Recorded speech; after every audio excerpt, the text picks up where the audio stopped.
फेरि कथा लिएर आएको छु है। अत्यन्तै चाखलाग्दो कथा छ। आशा छ तपाईहरुलाई मन पर्ला र काम पनि लाग्ला। एका देशमा एकजना राजा थिए रे। अनि ती राजा निर्मोही राजा थिए, जसले दान धर्ममा पटक्कै विश्वास नगर्ने। अनि एक दिन राजा घुम्न गएछन्।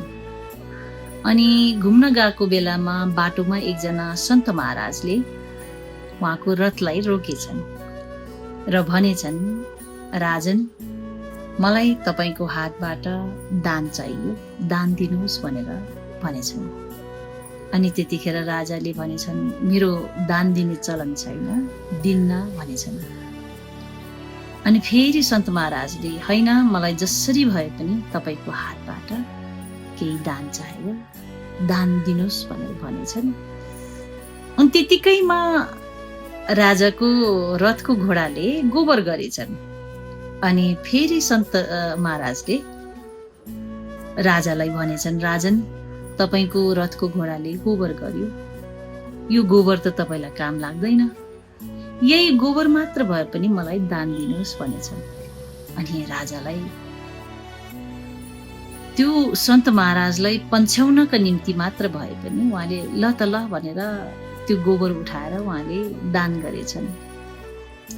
अनि दान गरिसकेपछि सन्त महाराजले राजालाई आशीर्वाद दिएछन्, भनेछन्, तिम्रो बढ्दै जाओस्। अनि त्यतिपछि चाहिँ राजा आफ्नै दरबार फर्केछन्।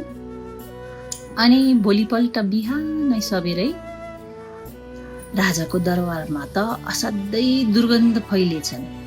अनि राजा त के हो यो भनेर उठेर बाहिर हेर्न थालेछन्, के हो भनेर। राजाको दरबारको अगाडि त ठुल्ठुला घोडाको गोबरको चाङ लागेछन्, पहाडै जत्रो, जसले गर्दा अत्यन्तै दुर्गन्ध वरपर सबै ठाउँमा फैलेछन्। अनि राजा त आत्तिछन्। राजाले सबै सेनाहरूलाई परिचालन गरेर यो गोबर सबै हटाओ भनेर आदेश दिएछन्। अनि सेनाहरूले सकी नसकी सबै हटाउन कोसिस गरेछन्। जतिचोटि हटाए त्यत्तिकै फेरि त्यो गोबर फर्केर आउने रे, त्यत्तिकै चाङ लागेर पहाडै जत्रो बन्ने रे। जस्तो गरे पनि नसकेपछि अचानक राजालाई याद आएछ, ओहो, हिजो बेलुकी एउटा सन्त महाराज भेटेका थियो, उहाँलाई मैले घोडाको गोबर दान गरेका थिएँ, कतै त्यहीसँग सम्बन्ध त छैन भनेर छिटो छिटो उहाँ ती सन्त महाराजकोमा पुगेछन् र सन्त महाराजलाई बिन्ती गरेछन्, महाराज, महाराज, मेरो दरबारमा त अत्यन्तै दुर्गन्ध फैलिएछ, घोडाको गोबरको चाङ लागेर पहाडै जत्रो जताततै अत्यन्तै कष्टदायक भयो, लौ न नि भनेर बिन्ती गरेछन्। अनि सन्त महाराजले भनेछन्, राजन, यो त तिम्रो आफ्नै कर्मको फल हो भनेर भनेछन्। यदि तपाईले मलाई धन सम्पत्ति वा अन्य कुरा दिएको भए, दान गरेको भए, त्यही चिज फैलिन्थ्यो, बढ्थ्यो। तर तपाईले मलाई हिजो घोडाको गोबर दान दिनुभयो, अनि त्यही बढ्यो भनेर भनेछन्। अनि राजाले तुरुन्तै क्षमा मागेछन्, क्षमा पाऊ महाराज, मैले गल्ती गरेछु, लौ न, के छ यसको निवारण गरी पाऊ, उपाय बताइदिनुहोस् भनेर बिन्ती गरिसकेपछि सन्त महाराजले भनेछन्, ठिक छ, यसको निवारण छ, म उपाय बताउँछु, तर यो निवारण नहुन्जेलसम्म तपाईले कुनै पनि प्रकारको प्रश्न मलाई गर्न नपाइने भनेर भनेछन्। अनि राजाले हस् भनेछन्। अनि उपाय चाहिँ के भनेर सोधेपछि चाहिँ सन्त महाराजले, राजन, तपाईले आफ्नै प्रजाहरू माझमा जताततै तपाईको कुनै न कुनै तरिकाले कुरा काटिने वातावरण बनाउनुहोस् भनेर भनेछन्। अनि राजाले हस् भनेर अब दरबार फर्केर के यस्तो उपाय लगाएछन् कि जुक्ति गरेछन्, जसले गर्दाखेरि जताततै उहाँका राजाका सबै प्रजाहरूले राजाको कुरा काट्ने बनाएछन्। अनि जति जति कुरा काट्दै गयो त्यति त्यति ती सबै घोडाको गोबरहरू कम हुँदै गए। अनि कम हुँदै जाँदै जाँदै जाँदै पछि त सबै हटेछन्। अनि फेरि दरबार पहिला जस्तै अति सुन्दर र सुगन्धित दरबार बनेछन्।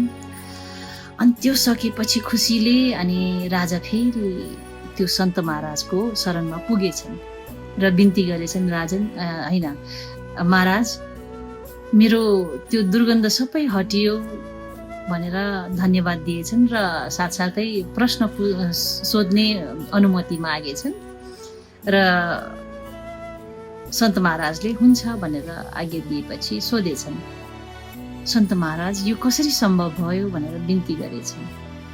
अनि त्यसपछि सन्त महाराजले भनेछन्, राजन, जति जतिचोटि मान्छेहरूले तपाईँको कुरा काट्दै गए तीहरू सबै तपाईँको प्रारब्धमा सम्मिलित भयो, भनौँ न संलग्नता उहाँहरूको भयो र तपाईँको प्रारब्ध काटिँदै गयो। भन्नु खोजेको तपाईँको पहिला गरिएको दुष्कर्मको फलहरू काट्दै गयो भनेर भन्नुभयो कि। अब यो कथाले कस्तो प्रश्न पार्छ भने जति पनि हाम्रा जीवनमा कुरा काट्नेहरू हुन्छ त्यो त भइहाल्छ, तपाईँहरूलाई पनि भइराखेको छ, मलाई पनि अत्यन्तै धेरै अनुभवहरू भइराखेको छ। त्यो भनेको त हाम्रो लागि त राम्रो कुरा रहेछ, हाम्रो प्रारब्ध काटिँदै गएको भन्ने कुरा पुष्टि हुँदो रहेछ, जसले गर्दा त हामीलाई राम्रो भएको, हामी दुखी हुने या रिसाउने कुनै कारण देखिएन। सो तपाईँहरूले बुझ्नुभयो ल कस्तो लाग्यो कथा।